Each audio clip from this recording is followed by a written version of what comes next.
Алматы облысы Ұйғыр ауданы Абдурuz Бакиев атындағы орта мектебі кітапқа қарап ойыңды түзе жобасын 3-ші жыл жүзеге асырып келеді.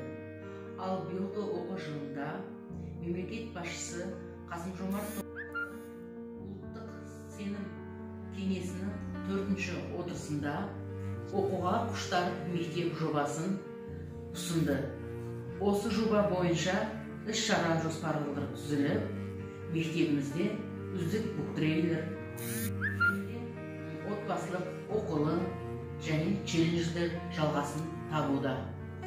Мен бүгін сіздерге ауданымыздың тумасы, жерлесіміз, мақтанышымыз Сәуле Досжан Сәуле Мағзабекқызының «Қасірет пен тағдыр» романын оқуға ұсынамын.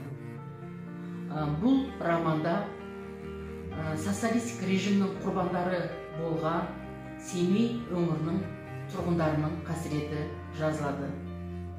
Сондай-ақ радиацияның әсерінен қырылған халықтың мұң-зары және де өзінің сүйікті баласынан, жарынан, ата-анасынан айырылған аяулының зарлаған қасіреті айтылады.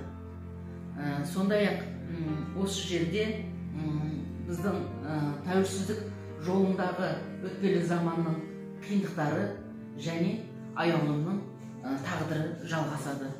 Аяулымның осы жердегі тағдыры қасіреті мен махаббаты, қуанышы мен ләззаты сізді оқырман өз